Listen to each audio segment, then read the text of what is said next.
하셔서 로마서 8장 26절의 말씀 같이 읽어보도록 하겠습니다. 이와 같이 성령님도 우리의 연약함을 도우시나니 우리는 마땅히 기도할 바를 알지 못하나 오직 성령님이 말할 수 없는 탄식으로 우리를 위하여 친히 간구하시느니라. 아멘. 오늘 본문의 말씀에 보면은 우리 안에 계시는 성령님께서 그 일을 하신다고 말씀합니다. 성령님은 하나님의 영입니다. 그래서 성령님을 성령 하나님이라고 하시는 것입니다. 하나님께서 내 안에 계셔서 하나님께서 나를 대신하여서 말할 수 없는 탄식으로 나를 위하여 친히 간구 기도를 해주시는 것입니다. 내가 옳지 않은 기도를 할 때, 내가 또 옳지 않은 방향으로 나아갈 때 내 안에 계신 성령 하나님께서는 말할 수 없는 탄식으로 고통스러운 그 마음으로 나를 위해서 간구를 해주시는 것입니다. 우리의 기도가 항상 옳은 기도만 하진 않습니다. 우리의 기도가 하나님 보시기에는 기도응답 해줄 수 없을 기도를 할 때가 있어요. 그때 성령님 너무 슬퍼하면서 하나님, 당신의 아들과 당신의 딸이 지금 마음이 너무 힘들어서 그래요. 하나님 아시죠? 하나님, 지금 내 자녀가 너무 힘들어서 그러죠. 하나님, 내 자녀의 기도 응답해 주시면 안 됩니다 라고 나를 대신하여서 말할 수 없는 탄식으로 간구를 하시는 것입니다. 엘리야의 삶이 그랬어요. 열왕기상 19장 말씀해 보면 엘리야가 850대 1의 싸움을 합니다. 멋지게 승리했습니다. 바알을 섬겼던 선지자, 그리고 아세라를 섬겼던 선지자 850명과 싸워서 이겼습니다. 그리고 엘리야는 마음 가운데 이런 생각을 했어요. 이제 이 정도로 하나님의 살아계심을 보여줬다라면 이세벨이 이제 겸손해질 것이고 아합도 이제 겸손해질 것이라 생각했는데, 이런 하나님의 기적과 하늘에서 불이 떨어지는 너무 큰 기적을 보았음에도 불구하고 이세벨이 자신에게 협박의 편지를 보냅니다. 19장 2절 말씀에 보면 이세벨이 사신의 엘리야에게 보내어 이르되 내가 내일 이맘때에는 반드시 내 생명을 저 사람들 중 한 사람의 생명과 같게 하리라. 그렇게 하지 아니하면 신들이 내게 벌을 내림이 마땅하니라 한지라 라고 하면서 내가 널 죽이겠다라고 말합니다. 내일 이맘때면 내가 너에게 하루를 줄 테니까 내일 이맘때면 내가 너를 죽이겠다라고 말합니다. 850명의 선지자들과 거짓 선지자들과 싸워서 이겼던 엘리야이지만 그 편지를 받고 난 후에 순간 두려움에 사로잡혔어요. 그래서 정신없이 브엘세바를 향해서 도망칩니다. 브엘세바는 땅끝을 말합니다. 땅끝을 향해 도망갑니다. 그리고 도망치다 쓰러져서 로뎀나무 앞에 쓰러져요. 그리고 하나님께 기도를 합니다. 하나님, 내 생명 거둬가 주세요. 나는 열조들보다 낫지 않아요. 난 무능합니다. 저 그만하고 싶어요. 저 좀 죽여주세요 라고 울며 간구를 합니다. 4절 말씀을 보면 자기 자신은 광야로 들어가 하룻길쯤 가서 한 노뎀나무 아래 앉아서 자기가 죽기를 원하여 이르되, 그래서 원한다는 걸, 죽기를 원한다는 걸, 죽기를 너무 원하고 그것을 주님께 아뢰면서 기도를 하는 거예요. 여호와여 넉넉하오니, 주님의 이름을 부릅니다. 넉넉하오니 지금 내 생명을 거두시옵소서. 나는 내 조상들보다 낫지 못하나이다 하고 하나님께 절규의 기도를 합니다. 하나님은 이 기도를 문자적으로 들어주지 않아요. 엘리야가 얼마나 뜨겁게 기도했겠습니까? 하나님, 나를 좀 죽여주세요. 하나님, 나는 조상들보다 더 낫지 않습니다. 난 무능합니다. 이제 그만하고 싶습니다. 나를 좀 죽여주세요. 내 생명을 거둬가 주세요 라고 얼마나 그가 간절하게 또 간절히 기도했겠습니까? 그런데 하나님은 그 기도를 응답해 주지 않으셨어요. 응답해 주지 않으신 하나님을 우린 찬양하지요. 그런데 그때 성령님이 말할 수 없는 탄식을 우리에서 간구하신다는 거예요. 하나님, 당신의 종 엘리야가 너무 힘들어서 그래요. 당신의 종 엘리야가 너무 지쳐서 그래요. 본심이 아닙니다. 하나님, 엘리야의 오늘 기도는 귀를 닫아주세요. 그리고 제가 엘리야를 위해서 기도합니다. 당신의 종 엘리야에게 힘을 주시옵소서. 당신의 종 엘리야에게 다시 한번 무너졌던 다리를 세워주시고 다시 한번 늘어졌던 그 팔을 일으켜 세워 주시옵소서 라고 대신하여 간구를 하시는 거예요. 우리도 엘리야처럼 기도할 때가 종종 있어요. 이세벨과 같은 좀 악한 사람을 만날 때, 환경적인 압박이 올 때, 너무 큰 중압감, 스트레스가 쌓일 때 주님 그만하고 싶어요. 떠나고 싶어요. 멈추고 싶어요. 죽고 싶어요. 나 천국 가게 해주세요. 지금요. 나 좀 데리고 가주세요. 이젠 더 이상 못하겠습니다 라고 기도를 합니다. 눈물을 흘려가며 기도를 합니다. 가슴을 치며 기도를 합니다. 그때 나도 기도를 하지만 내 안에 계신 성령님은 말할 수 없는 탄식으로 나를 위하여 친히 간구를 하십니다. 하나님, 그건 아닙니다. 지금 내 딸이, 내 아들이 너무 힘들어서 그래요. 너무 지쳐서 그래요. 너무 어려워서 그래요. 그건 아닙니다 라고 대신하여서 간구를 하여 주십니다. 이렇게 성령님은 나를 위해서 친히 간구하여 주시는 분이십니다. 그래서 성령님을 예수님은 이렇게 표현했습니다. 그분은 파라클레토스입니다. 이 파라클레토스라는 것은, 파라는 함께, 클레토스는 돕는 자라는 뜻을 갖고 있어서 파라클레토스란 도움을 주기 위해서 바로 옆에서 보내심을 받은 자라는 뜻을 갖고 있습니다. 성령님께서는 나를 도와주셔요. 내 바로 옆에서 나를 대신해서 기도도 하여 주시고요, 나를 대신해서 힘도 주시고 위로하여 주시고, 내가 잘못된 기도를 할 때 그 기도 응답되지 않도록 모든 것을 다 막아서 친히 말씀으로 기도하여 주시고, 또 내가 옳은 길로 가지 않고 그릇된 길로 갈 때 내 안에 계신 성령님께서는 말할 수 없는 탄식으로 내 마음을 요동치게 하십니다. 나를 붙들어 주십니다. 그리고 나에게 위로하여 주십니다. 나에게 힘을 주십니다. 사랑하는 여러분, 여러분은 혼자가 아닙니다. 여러분 안에 성령님이 계십니다. 때론 여러분이 어떻게 기도해야 될지도 모를 때가 있을 것입니다. 그러나 성령님의 여러분을 위해서 대신 기도하여 주십니다. 특별히 성령님은 우리의 연약함을 참 도와주시기를 기뻐하셔요. 26절 말씀을 한 번 더 같이 읽겠습니다. 이와 같이 성령님도 우리의 연약함을 도우시나니 우리는 마땅히 기도할 바를 알지 못하나 오직 성령님이 말할 수 없는 탄식으로 우리를 위하여 친히 간구하시느니라. 아멘. 우리가 연약함을 도와주시는 분이 성령님이세요. 적극적으로 도와주십니다. 뛰어드셔서 도와주십니다. 나를 변호해 주십니다. 나를 일으켜 세워주십니다. 우리가 인생을 살다 보면은 정말 기도해야 될 때 기도를 하지 못할 때가 있어요. 마치 베드로처럼요. 평소에는 기도를 잘합니다. 난 평소에는 정말 여러분 말씀대로 순종도 잘합니다. 근데 정작 기도해야 될 때, 깨어있어야 될 때 깨어있지 못하고 기도하지 못하고 우리가 아무것도 하지 못한 상태에서 영적 바닥이 드러날 때가 있어요. 베드로가 그랬습니다. 예수님께서는 베드로에게 이렇게 말합니다. 베드로야, 이제 내가 십자가를 져야 되겠다 라는 말씀하십니다. 그 어느 때보다 깨어나서 베드로는 기도를 해야 될 때입니다. 예수님을 위해서 기도해야 되고 자기 자신을 위해서 기도해야 되는데 잠에 취해요. 그냥 잠을 잡니다. 정말 깨어있어야 될 때 베드로는 깨어있지 못해요. 잠을 자요. 그때 예수님께서는 베드로에게 책망도 하시지만 베드로의 연약함을 잘 아시고 이렇게 말합니다. 베드로야, 제자들에게 오사 그 자는 것을 보시고 베드로에게 말씀하시되 너희가 나와 함께 한 시간도 이렇게 깨어있을 수 없더냐 라고 말씀하시면서 시험이 들지 않게 깨어 기도하라. 마음에는 원이로되 육신이 약하구나, 연약하구나.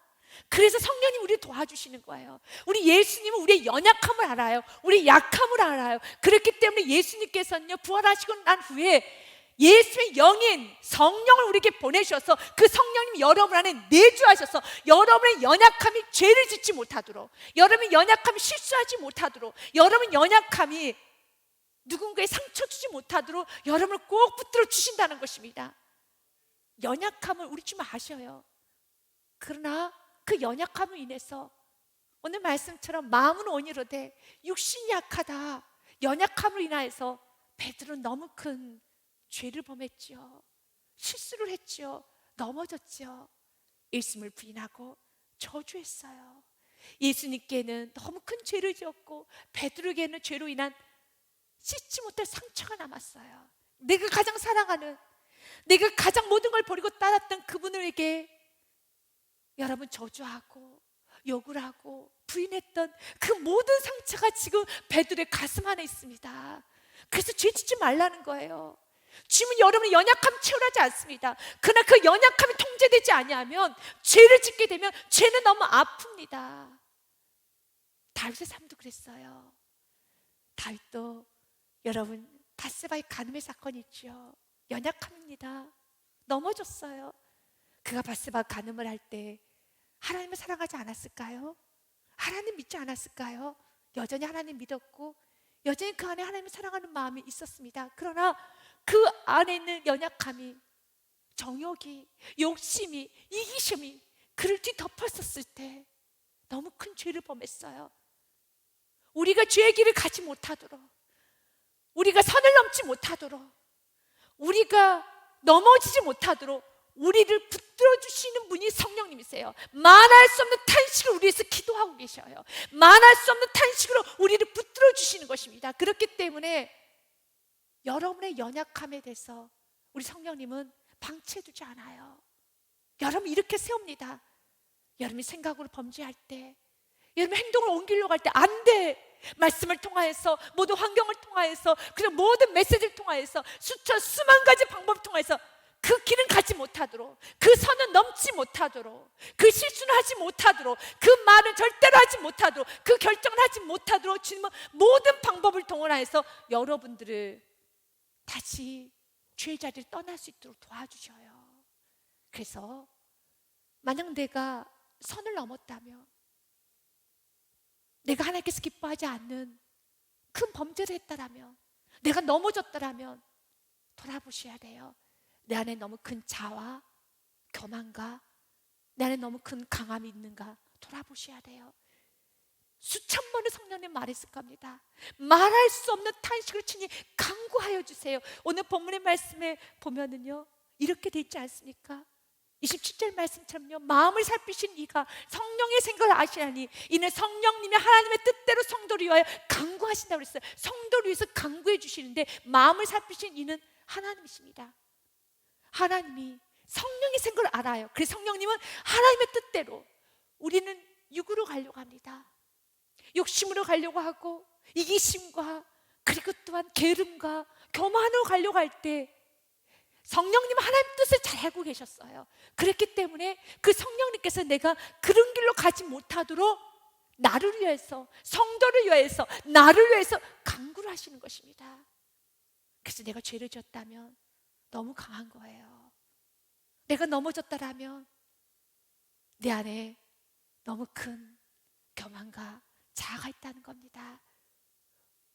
오늘 마지막 예배를 드리는 저와 여러분 안에 강함이, 교만이, 여러분 무너지는 귀한 은혜가 있으시기를 바랍니다. 주님 우리에게 말합니다. 난 널 방치하지 않아. 난 널 이렇게 세울 것이란다. 우리 안에 계신 성령님께서는요 우리를 반드시 일으켜 세우십니다. 베드로의 삶이 그랬어요. 베드로는 연약해서 넘어졌지요. 그런데 베드로가 예수님을 부인하고 저주하고 그는 다시 일어날 수 없을 만큼 만신창이가 되었습니다. 그는 상처로 얼룩진 인생입니다. 그리고 사단은 정죄할 겁니다. 너가 예수님을 부인했어. 너의 입술에서 예수님을 저주했어. 어떻게 저주했는지 아느냐? 어떻게 부인했는지 아느냐? 내가 다시 읊어줄게. 너의 실수를, 아니 너의 죄를, 너의 완악함을, 너의 악함을 내가 다 읊어줄게 하면서 밤마다 사단은 그를 정죄했을 겁니다. 너가 예수님에게 이런 말을 했어. 너가 사랑한 사람에게 이런 말을 했어. 너가 사랑한 사람에게 이런 행동을 했어. 너가 사랑한 사람에게 이렇게 상처를 줬어. 너가 사랑한 사람에게 이렇게 했어라고 끊임없이 그를 정죄할 때 베드로는 일어서지 못합니다. 사단이 정죄하면 그 누구도 일어서지 못해요. 그런데 우리는 잘 알지 않습니까? 베드로가 일어났어요. 베드로가 일어나서 예수님 품에 안겼습니다. 그리고 베드로는 그의 남은 생에는 예수님 전하다가 십자가에서 순교를 하는데 그가 이런 고백을 하지 않습니까? 예수님이 십자가에서 죽으셨는데 내가 어떻게 십자형을 동일하게 받습니까? 나는 거꾸로 십자가에서 지겠습니다 라고 그는 거꾸로 십자가에서 매달려 죽습니다. 순교를 합니다. 너무 멋지게 인생의 마무리가 됩니다. 결코 일어설 수 없었던 베드로가 일어섰네요. 그 이유는 한 가지입니다. 우리 안에 계신 성령님께서 우리를 위해서 친히 간구하신 것처럼 나를 위해서 기도를 하고 계십니다. 오늘 성경 말씀에 보면 예수님이 기도하고 계셨어요. 베드로에서 기도하고 계셨습니다. 나는 그런 길을 가고 있었고, 나는 무너지고 있었으면, 난 연약함 때문에 사단이 내 몸을 붙들고, 사단이 내 온몸을 붙들고 이리저리 끌고 다닐 때, 그때 내 안에 계신 주님은 나를 놓지 아니하시고 기도하고 계셨어요. 말씀해 보니 누가복음 22장 31절과 32절 말씀에 시몬아 시몬아 보라 사탄이 너희를 밀가루 하려고 요구하였으나 32절 말씀 같이 읽습니다. 그러나 내가 너를 위하여 내 믿음이 떨어지지 않기를 기도하였나니 너는 돌이킨 후에 내 형제를 굳게 하라. 아멘. 내가 너를 위하여 내 믿음이 떨어지지 않기를 못했다고요? 기도하셨다는 거예요. 맞습니다. 여러분을 위해서 기도하시는 분이 계셔요. 오늘 본문의 말씀도 뭐라고 합니까? 내가 너를 위해서 친히 간구하느니라. 그래서 우리는 무너질 수 없는 존재예요. 혹시 무너졌다 하면 걱정하지 마십시오. 여러분 다시 일어나게 될 것입니다. 누군가 여러분을 위해서 기도하고 계십니다. 우리 성령님이 여러분을 위해서 기도하고 계십니다. 사랑하는 사람이 여러분을 위해서 기도하고 계십니다. 교회가 여러분을 위해서 기도하고 있습니다. 여러분에 계신 성령님은 여러분을 위해서 말할 수 없는 탄식으로 친히 간구하십니다. 성령님의 기도가 셀까요? 여러분의 기도가 셀까요? 성령님의 기도가 아주 셉니다. 그래서 우리가 아무 말이나 할 때 엘리야처럼 베드로처럼 우리가 무너져 있을 때 주님 나를 죽여달라고, 내 생명 거둬가 주옵소서, 나 무능합니다, 저 열조들보다 난 낫지 않습니다 라고 말하고 있을 때도 성령님은 대신해서 하나님 아닙니다, 나의 자녀가 지금 내 딸이 내 아들이 지금 너무 힘이 들어서 물질 때문에 힘이 들어서 지금 자녀 때문에 너무 마음이 아파서 지금 이렇게 부부의 문제로 질병으로 고통이 있어서 지금 이렇게 말하는 것뿐입니다. 아닙니다. 주님 내 아들에게 내 딸에게 힘을 주시옵소서, 힘을 주시옵소서라고 친히 간구를 하여 주시고 다시 우리를 옳은 길로 인도하여 주십니다. 성령님께서는 말씀대로 여러분을 빚어가십니다. 그래서 다음 절 말씀에 보면 그 말씀 이루면서 합력할 선을 주신다고 하셨어요. 선은 우리가 이루는 게 아닙니다. 여러분의 인생은 여러분이 끌어가는 것이 아니고 하나님께서 이미 예정해 놓으셨고 예지해 놓으셨고 여러분 완성시켜 주시는 그 하나님께서 이끌어가 주십니다. 결국 합력할 선을 이루세요. 우리가 알거니와 하나님을 사랑하는 자 곧 그의 뜻대로 부르심을 입은 자들에게는 모든 것이 합력하여 선을 이루느니라. 여기서 선이라는 것은 아가돈은 어떤 부, 건강, 명예, 권력, 지식을 말하는 게 아니에요. 여기서 선은 아가돈, 이 선이라는 것은 세상에 말하는 부를 말하는 것이 아닙니다. 세상에서 말하는 여러분 권력을 말하는 게 아니에요. 그럼 선이 무엇입니까? 어떤 사람이 예수님께 묻습니다. 내가 어떻게 해야지만, 무슨 선한 일을 하여야지만 내가 천국 갈 수 있겠습니까? 라고 질문을 해요. 그때 예수님이 이렇게 대답을 합니다. 어떤 사람이 주님께 와서 이르되 선생님이요 내가 무슨 선한 일을 하여야 영생을 얻으리까? 내가 어떤 선한 일, 어떤 아가돈, 굿띵, 어떤 선한 일을 해야지 내가 영생을 얻을 수 있겠습니까? 라는 질문 앞에 예수님이 이런 대답을 합니다. 예수께서 이르시되 어찌하여 선한 일을 내게 묻느냐? 선한 이는 오직 한 분이시니라. 내가 생명에 들어가려면 계명들을 지키라라고 말하면서 선이 무엇인가를 정의를 분명하게 하셨죠. 선한 분이 누구십니까? 한 분, 하나님밖에 없습니다. 세상에는 선이 없어요. 여기서 합력할 선을 이루신다는 것은 합력하여 하나님을 소유한 선을 이루신다는 거예요. 결국 선이란 건 하나님이세요. 합력하여 하나님을 이루신다는 겁니다. 하나님의 성품을 이루신다는 겁니다. 그렇기 때문에 29절과 30절 말씀에 선을 좀 더 구체적으로 푼 것입니다. 하나님 미리 아신 자들을 또한 그 아들의 형상을 본받게 하기 위하여 미리 정하셨으니 이는 그로 많은 형제 중에 맏아들이 되게 하려 하심이라. 30절 말씀도 같이 읽습니다.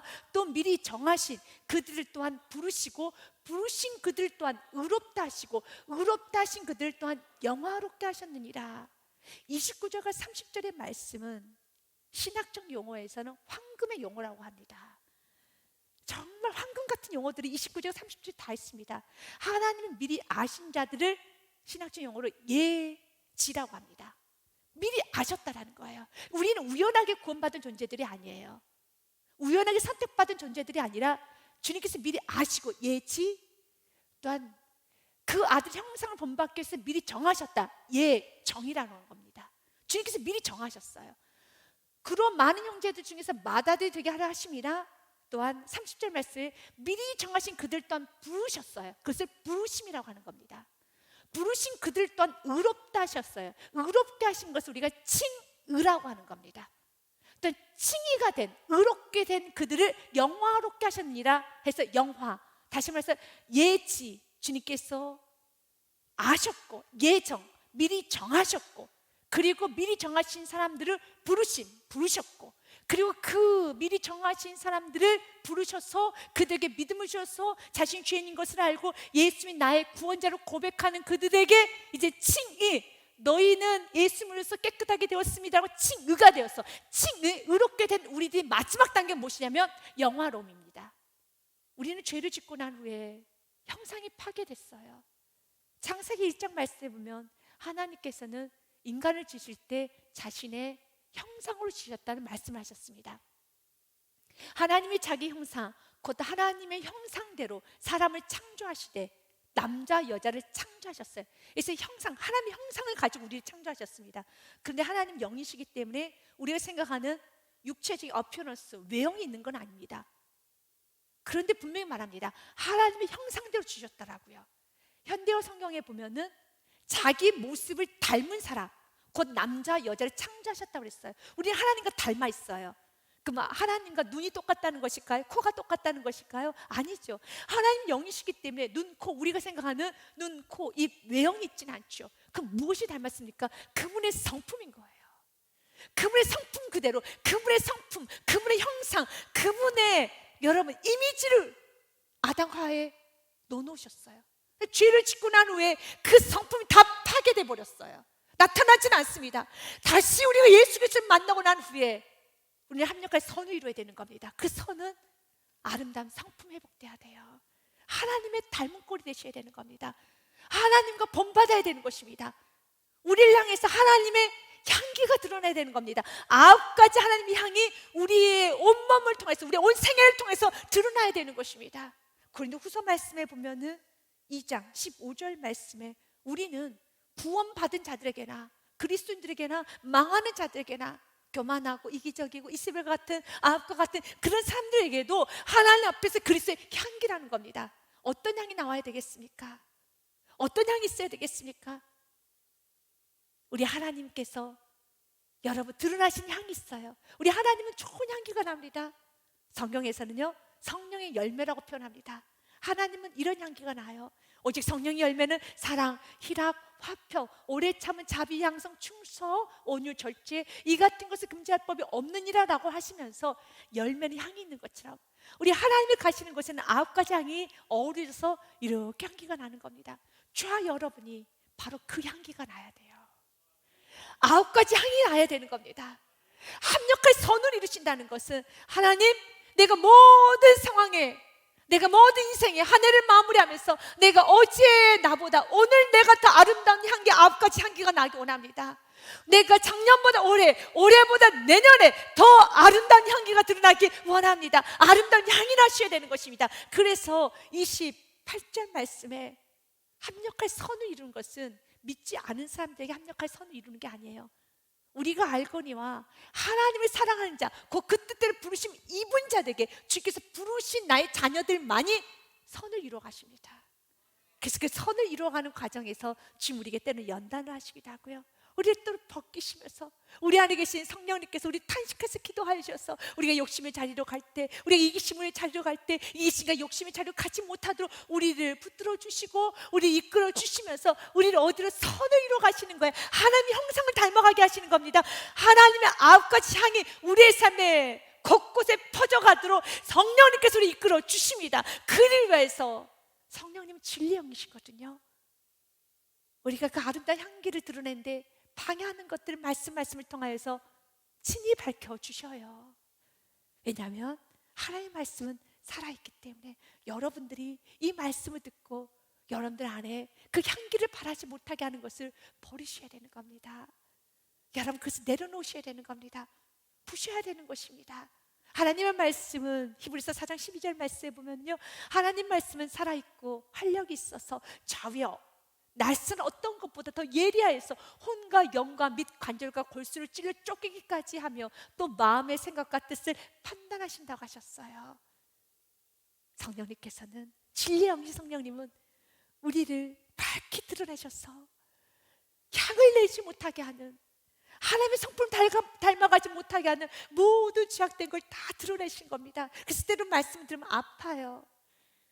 여러분 말씀을 들을 때 편하지 않는 말씀이 있어요. 숨고 싶은 말씀이 있습니다. 아프다 하는 말씀이 있어요. 그래, 그 아픈 것은 치료받아야 될 곳입니다.